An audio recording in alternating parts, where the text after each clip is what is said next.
میں ایسی باتوں پر عموماً جزاک اللہ وغیرہ کہہ دیتی ہوں، مسکرا کے سر ہلاتی ہوں۔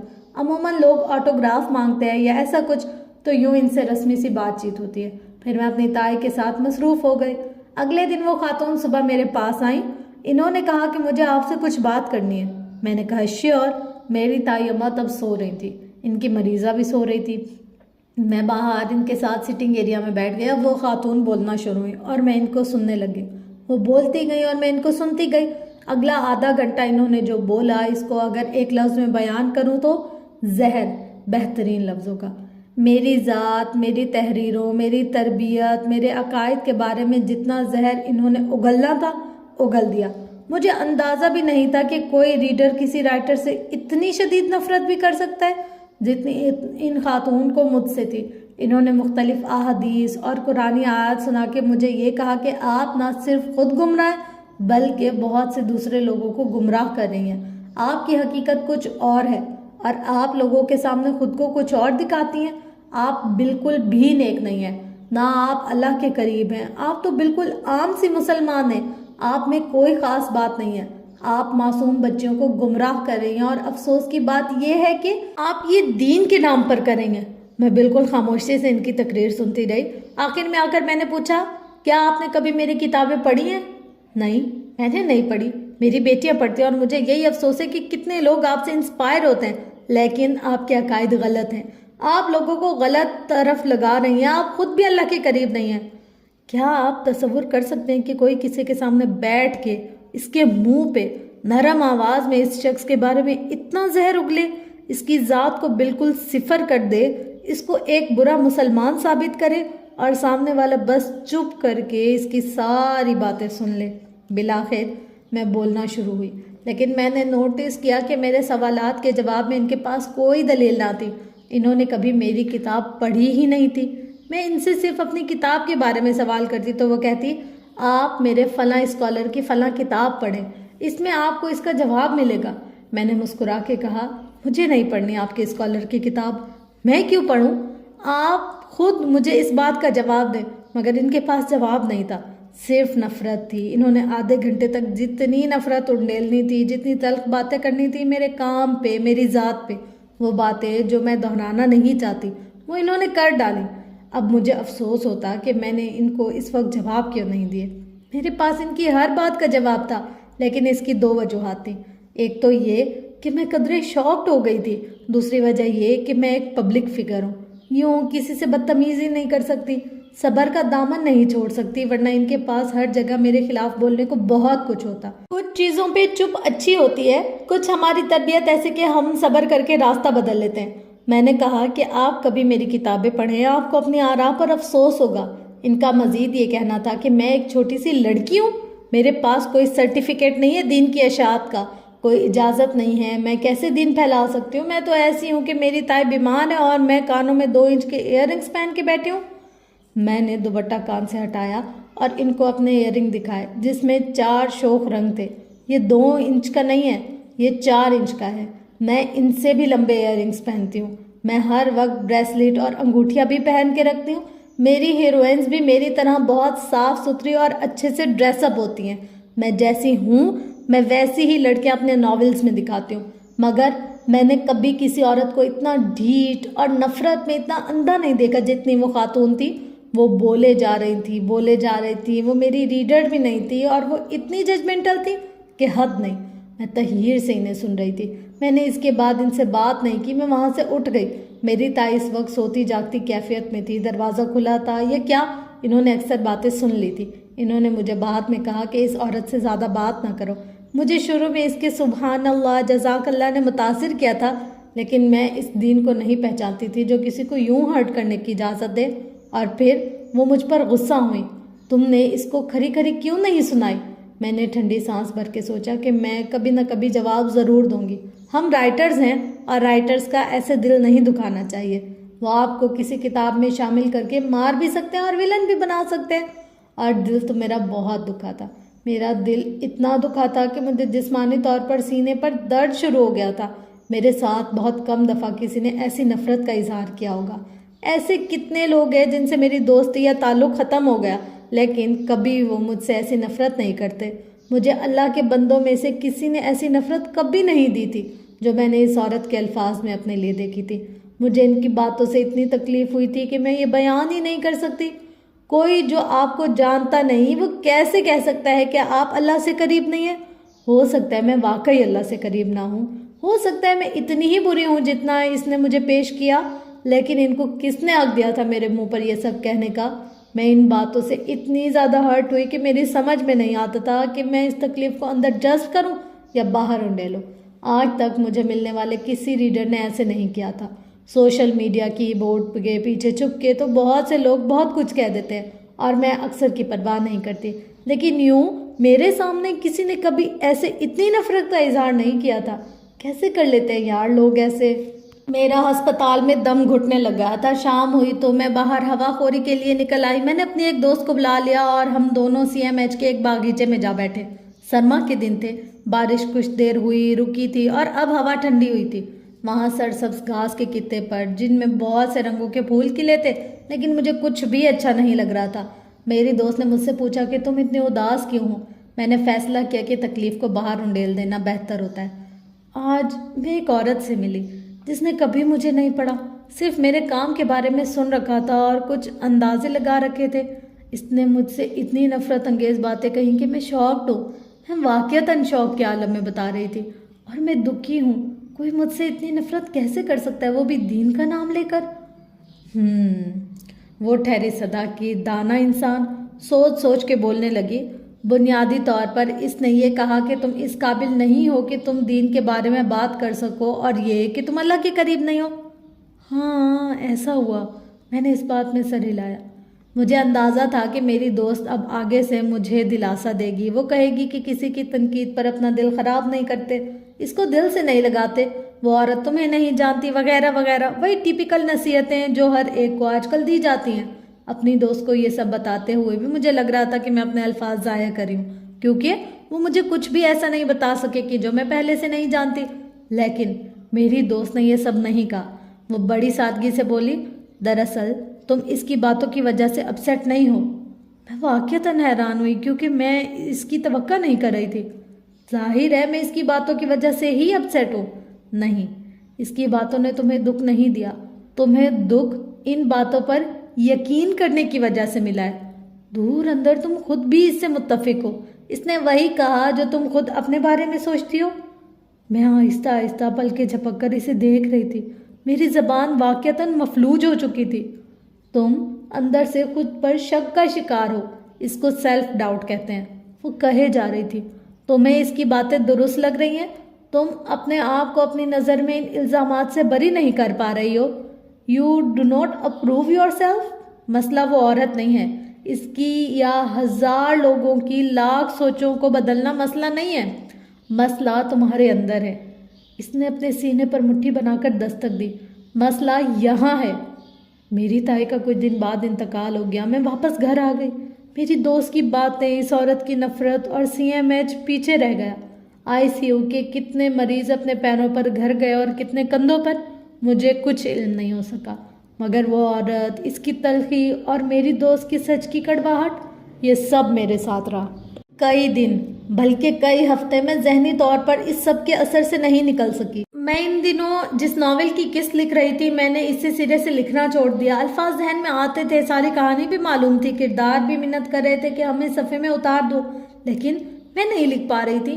میں اندر سے عجیب جذبات کا شکار تھی۔ میں دکھی نہیں تھی، میں حیران تھی، مجھے خود پر حیرت تھی، کیونکہ مجھے ابھی تک یہ اندازہ نہیں تھا کہ میں سیلف ڈاؤٹ کا شکار ہو سکتی ہوں۔ سیلف ڈاؤٹ کا شکار تو وہ لوگ ہوتے ہیں جن کے گھر والے ان کے کام پر ہر وقت تنقید کرتے ہیں۔ ہر وقت کا حوصلہ شکن ماحول ان کو سیلف ڈاؤٹ کا شکار بنا دیتا ہے۔ میرے گھر والوں نے تو مجھے ہمیشہ حوصلہ افزا ماحول فراہم کیا۔ میں نے جو لکھا جب لکھا، کسی نے نہ اعتراض کیا نہ حوصلہ شکنی۔ میری اماں فخر سے لوگوں کو بتاتی ہیں کہ نمرا میری بیٹی ہے، اور لوگ ان سے میری تعریف کر کے پیار سے کتابیں مانگ لیتے ہیں۔ ہر کچھ دن بعد اماں کے پاس میری کتابوں کی ساری کلیکشن ختم ہو چکی ہوتی ہے۔ اتنی نمرا احمد کی کتابیں کسی نے آج تک نہیں خریدی جتنی میری ماں کی بک شیلف نے خریدی ہیں۔ میرے ابا میری کتابوں پر عموماً ہنس دیتے ہیں۔ ان کو اب بھی تک یقین نہیں ہے کہ پاکستان میں لوگ ناولز خرید کے پڑھتے ہیں۔ ان کو نہیں معلوم کہ میں کیا لکھتی ہوں، لیکن جب لوگ ان کو آ کے بتاتے ہیں تو مجھے معلوم ہے کہ ان کو فخر محسوس ہوتا ہے۔ میرے بہن بھائی اپنے یونیورسٹی کالجز میں فخر سے میرا بتاتے ہیں اور اپنے دوستوں کے پیغامات مجھ تک پہنچاتے ہیں۔ جس دن حالم یا نمل کی قسط آنی ہوتی ہے، اس دن میرا 7-8 سالہ بھانجا اپنی ماں میری بہن کے لیے خود ناشتہ بناتا ہے تاکہ اس کی ماں وقت ضائع کیے بغیر اس کو کہانی سنائے۔ میری 6 سالہ بھانجی نے نمل کے آخری ایک ساتھ میں خود سے گیس کر لیا تھا کہ سرخ مفلر والا کون نکلے گا۔ میرے بہن بھائیوں نے آج تک مجھے اتنا نہیں کہا کہ فلاں ناول میں آپ نے یوں نہیں کرنا تھا۔ ہاں، بھانجے بھانجیوں کے تھوڑے بہت اعتراضات ہوتے ہیں، جیسے 6 سالہ بھانجی کا نمل کے اوپر بہت ہی بڑا اعتراض یہ تھا کہ جب زمر کی لفٹ میں پانی بھرا اور وہ ڈوبنے لگی تو آپ نے یہ نہیں بتایا کہ اس کے پرس اور موبائل کا کیا بنا۔ پورے پاکستان کو زمر کی فکر تھی اور اس محترمہ کو اس کے پرس اور موبائل کے گیلے ہونے کا خوف کھایا جا رہا تھا۔ ایسے ماحول میں لکھنے والی لڑکی سیلف ڈاؤٹ کا شکار کیسے ہو سکتی ہے؟ سیلف ڈاؤٹ تو ان لوگوں کو ہوتا ہے جن کو اپنے آپ پر یقین نہیں ہوتا، جن کی شخصیت کمزور ہوتی ہے۔ میرے ساتھ بے شک بہت سے مسئلے رہے ہیں جن میں سے میں اپنا ایسے خیال نہیں رکھ سکی جیسے رکھنا چاہیے تھا، لیکن میں ہمیشہ سے بہت مضبوط شخصیت کی رہی ہوں، یعنی کہ اپنی کمزوریاں چھپا لیتی ہوں۔ میرے خاندان میں سب کہتے ہیں کہ یہ بڑی اسٹرانگ لڑکی ہے، پھر میرے اندر سیلف ڈاؤٹ کہاں سے آ گیا؟ میں ایک دن بیٹھی یہ سب سوچنے لگی کہ میں اور سیلف ڈاؤٹ، مجھے تو ہمیشہ اعتماد ملا، محبت ملی، میں پریویلیجڈ رہی ہوں، اور یہاں تک پہنچ کے میں چونک گئی، جیسے کوئی گہری نیند سے آپ کو جگا دے اور اتنے برس بعد آپ کو سمجھائے کہ آپ میں سیلف ڈاؤٹ کہاں سے آیا۔ بالآخر مجھے اپنی الجھن کا سرا ملا۔ میری کہانی کو یہیں روک لیتے ہیں، کیونکہ میری کہانی کو مزید سمجھنے کے لیے آپ کو پہلے سیلف ڈاؤٹ کو سمجھنا ہوگا۔ سیلف ڈاؤٹ کیا ہے؟ یہ لوگوں میں کیوں پیدا ہوتا ہے؟ اب جو میں بتانے جا رہی ہوں اس کے متعلق آپ نے خود دیکھنا ہے اور پرکھنا ہے، کہیں آپ میں تو یہ موجود نہیں ہے، اور اگر ہے تو اس کی جڑ تک پہنچنا ہے۔ اس کتاب میں جہاں میری کہانی ہے تو آپ کی کہانی شروع ہو گئی۔ یہ آپ کی اور میری، ہم دونوں کی کہانی ہے۔ سیلف کا مطلب ہے ذات، نفس، اور ڈاؤٹ انگریزی میں کہتے ہیں شک کو۔ ذات پہ شک کا مطلب ہوا اپنی ذات پر یقین نہ ہونا، اپنے کام پر اعتماد نہ ہونا، یہ سمجھنا کہ میں جو بھی کر لوں وہ کبھی کافی نہیں ہوگا، میں سب کے لیے یا کسی خاص شخص کے لیے کبھی کافی نہیں ہوں گا، مجھ سے کچھ ٹھیک نہیں ہوتا، مجھ سے کبھی کوئی ٹھیک ہوگا بھی نہیں۔ اگر آپ سیلف ڈاؤٹ کا شکار ہیں تو آپ کو کوئی نیا کام شروع کرتے وقت 100 طرح کے وہم لاحق ہو جاتے ہیں۔ آپ ایک ہی کام کو بار بار ری چیک کرتے ہیں، میں نے ٹھیک سے کیا یا نہیں، کیونکہ آپ کو یقین ہوتا ہے کہ کچھ نہ کچھ مسئلے ضرور ہوں گے، اور پھر مسئلہ ہو بھی جاتا ہے۔ آپ کو اپنا آپ بہت لوگوں کے مقابلے میں کمتر لگتا ہے، کیونکہ جیسے فلاں شخص کام کرتا ہے بھائی میں تو ویسے کر ہی نہیں سکتی۔ سیلف ڈاؤٹ آپ کے اندر کب شروع ہوتا ہے؟ عموماً بچپن سے یا بعض اوقات ٹین ایج سے۔ اگر آپ کے گھر یا اسکول یا دوستوں میں کوئی ایسا شخص تھا جو ہمیشہ آپ پر تنقید کرتا تھا، آپ کے ہر کام میں نقص نکالتا تھا، جس کے آگے آپ بول نہیں سکتے تھے، تو اس شخص کا رویہ آپ کے اندر سیلف ڈاؤٹ پیدا کرتا ہے۔ آپ ہر وقت اپنے کام کو بہتر طور پر کرنے کی کوشش کرتے تھے، لیکن کچھ نہ کچھ غلط ہو جاتا تھا اور ان کو بولنے کا موقع مل جاتا تھا۔ وہ آپ کی تعریف کرتے تھے لیکن بہت کم، بہت ہی کم۔ البتہ وہ تعریفی لمحات آپ کو آج بھی یاد رہے۔ جب ایسے شخص نے آپ کے بارے میں کچھ کہا آپ کو وہ یاد رہ گیا، کیونکہ ایسا بہت کم ہوا، لیکن آپ کو یہ بھی یاد ہے کہ ان کی نظروں میں آپ ایک کمتر مقام رکھتے تھے۔ اس شخص کے لیے آپ جو کر لیں آپ کبھی کافی نہیں ہو سکتے۔ کبھی آپ کو اس پر غصہ آتا، لیکن اس کے باوجود آپ اکثر ایسے کام کرنے کی کوشش کرتے جس سے وہ خوش ہو جائے۔ اس شخص کی تعریف بہت معنی رکھتی تھی، اس کا اپروول اس سے بھی زیادہ معنی رکھتا تھا۔ اپروول کیا ہوتا ہے؟ کسی کا آپ کے کام، جذبات یا ذات کو اوکے کر دینا، آپ کو قبول کرنا اور کہنا ہاں تم ٹھیک کر رہے ہو، یہ ہوتا ہے کسی کو اپروو کرنا۔ لیکن آپ کے بچپن سے اس شخص نے، جو ماں باپ، بڑے بہن بھائی یا کوئی ٹیچر ہو سکتا ہے، ہمیشہ آپ کو یہ بتایا کہ آپ نہ سمجھ ہیں، آپ میں اتنی عقل نہیں کہ آپ کو کچھ پتہ نہیں چلتا، آپ ڈھنگ سے کچھ کر نہیں سکتے۔ اس نے یہ بھی بتایا کہ آپ کے جذبات اور احساسات بھی درست نہیں، آپ کچھ زیادہ ہی حساس ہیں، آپ ہر بات کو کیوں اتنا محسوس کرتے ہیں، یا آپ بالکل بھی حساس نہیں، آپ کو کسی کی پرواہ نہیں، آپ کا رویہ فیک ہے، آپ دل سے نہیں کہہ رہے، آپ کو کہاں کسی کی پرواہ یا فرق پڑتا ہے۔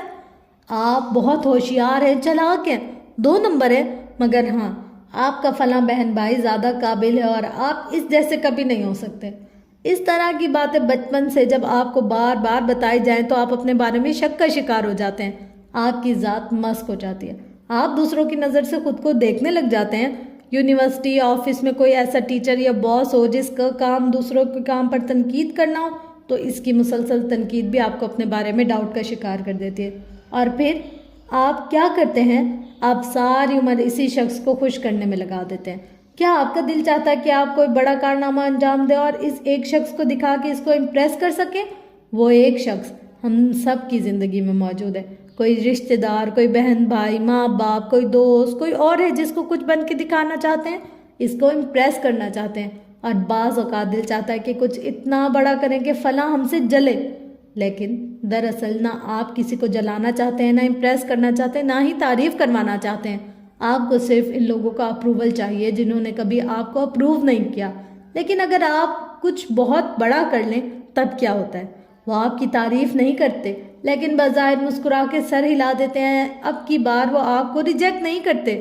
اب کئی برس گزر چکے ہیں، رویے بدل چکے ہیں، وہ لوگ نرم پڑ چکے ہیں، اب تو وہ کچھ سخت بھی نہیں کہتے، لیکن پھر بھی آپ کا دل خوش کیوں نہیں ہوتا؟ وہ تعریف کرے یا نہ کرے، آپ کو ان کا اپروول چاہیے ہوتا ہے، اور کسی کا اپروول ایسی چیز ہے جو ایک دفعہ ملنے سے دل نہیں بھرتا، دل خالی ہی رہتا ہے۔ یہ بار بار چاہیے ہوتا ہے، ایک دفعہ سے تسلی نہیں ہوتی، ایک چیز سے بھی تسلی نہیں ہوتی، یہ ہر بار ہر چیز میں درکار ہوتا ہے۔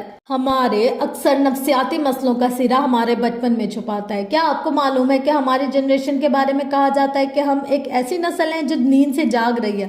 ہم سے پچھلی نسل اپنی ذات کے بارے میں اتنی آگاہ نہیں تھی جتنی ہم ہیں، یا شاید ہم ہونے کی کوشش کریں۔ چونکہ ہم ابھی نیند سے جاگے ہیں، ہم اپنے مسائل کے سرے ڈھونڈنے نکلے ہیں۔ کچھ سال بعد ہمارے ہاں یا شاید ماں باپ یا اساتذہ کو چھوٹے بچوں کی نفسیات کا خیال کرنا آ جائے، لیکن ہم سے پچھلی نسل کو یہ نہیں معلوم تھا۔ عمر کے پہلے 5 برس میں ہم جس طرح کے لوگوں کے ساتھ اٹیچ ہوتے رہتے ہیں، اسی کو ہم نے زندگی کا پیٹرن بنا لیا ہوتا ہے۔ بہت سے لوگ یہ بات نہیں جانتے، لیکن جو لوگ بڑے ہو کر بھی محبت اور نفرت میں اسٹیبل نہیں ہوتے، یعنی شدید رویے کا شکار رہتے ہیں، پیار سے رہتے ہیں، ہر وقت توجہ کی طلب رہتی ہے، وہ ایسا اس لیے کرتے کیونکہ وہ بچپن میں کبھی محفوظ طریقے سے کسی سے جذباتی طور پر اٹیچ نہیں ہو سکے۔ اس کو سیکیور اٹیچمنٹ کہتے ہیں، یعنی صحت مندانہ اور محفوظ طریقے سے کسی کے ساتھ اٹیچ ہونا۔ ایسا کب ہوتا ہے؟ جب آپ کو کسی نے آپ کے لیے محبت نہ دی ہو، توجہ نہیں دی ہو، اور جب بھی کسی نے محبت کی اس نے بہت سی شرائط باندھی، یوں آپ بس ان کو خوش کرنے میں لگے رہے۔ آپ چاہتے تھے کہ ویسے بن جائیں اور وہ کام کرے جن سے انسان آپ سے خوش ہو۔ بعض اوقات ماں باپ بھی اپنی اولاد کو ٹرافی کلیکٹر بنا دیتے ہیں، انعامات کی ٹرافی جیت کر آنے والا بچہ۔ اگر وہ کچھ جیت کے آئے گا تو اس سے محبت اور تعریف ملے گی، اگر نہیں تو اسے صرف تنقید ملے گی۔ ماں باپ کو بچے کے اچھے گریڈز چاہیے ہوتے ہیں، کیونکہ جن لوگوں کے ساتھ وہ اٹھتے بیٹھتے ہیں ان کے بچوں سے وہ اپنے بچوں کا موازنہ کرتے ہیں۔ شاہین شاہینوں کے ساتھ اڑتا ہے، کوا کووں کے ساتھ، وزیر وزیروں کے ساتھ اڑتا ہے، اور چپڑاسی دوسرے چپڑاسیوں کے ساتھ۔ لوگ اپنے جیسے لوگوں کے ساتھ مقابلے موازنے کرتے ہیں اور ایسے میں اپنی اولاد کو ٹرافی کلیکٹر بناتے ہیں۔ بچوں کو لگتا ہے کہ اگر ہم نے ماں باپ کو خوش کرنے کا کام نہیں کیا تو وہ ہم سے محبت نہیں کریں گے۔ ایسے بچے کبھی اپنے ماں باپ سے غیر مشروط طریقے سے اٹیچ نہیں ہو پاتے۔ ایسا نہیں ہے کہ ایسے ماں باپ کی محبت یا قربانی میں کوئی کمی ہے، میں نے کہا نا، ہم سے پچھلی نسل ان چیزوں سے واقف نہیں تھی، اس لیے ان میں سے اکثر کی توقعات، طریقے تربیت بچے کی شخصیت کو مسخ کر دیتے ہیں۔ اگر آپ ایک ماں باپ ہیں تو اپنے بچے کی رائے اور چھوٹی چھوٹی کوششوں کو اپروو کرنا سیکھیں، اس کو سیکیورٹی کا احساس دلائیں۔ وہ آپ کو کامیابی نہیں لا کر دے گا، تب بھی آپ اس سے محبت کریں۔ کل میری بھانجی ماہنور نے ایک پینٹنگ بنا کے مجھے واٹس ایپ کی۔ میں نے اس کی پینٹنگ کی شان میں وہ گلابے ملائے اور کہا کہ میں بہت امپریسڈ ہوئی ہوں۔ اس نے کہا کہ میں نے یہ صرف ٹریس کی ہے۔ میں نے کہا تب بھی بہت اچھی ہے، میں تو سیدھی لائن بھی نہیں لگا سکتی۔ وہ اتنی خوش ہوئی کہ اگلے روز اس نے مجھے 15 منٹ کی ویڈیو بنا کے بھیجی جس میں اس نے یہ بتایا کہ اس نے یہ پینٹنگ کیسے بنائی تھی۔ میرے تو فرشتوں کو بھی پرواہ نہیں تھی کہ اس نے کیسے بنائی، میرے اتنے کام تھے میں چیزوں میں پھنسی تھی، لیکن اس کی ویڈیو میں نے دھیان سے دیکھی اور اس کو پورا فیڈ بیک دیا۔ میں نے نوٹ کیا کہ اس نے ویڈیو بناتے ہوئے بتایا کہ اس نے کونے میں جو رنگ بھرے ہیں وہ اس نے ایک پرانے ٹوتھ برش سے کیے ہیں۔ ایک بچہ پرانا ٹوتھ برش اگر باتھ روم سے اٹھائے اور اس سے رنگ کرنے لگ جائے تو ہمارے ہاں کیا ہوتا ہے؟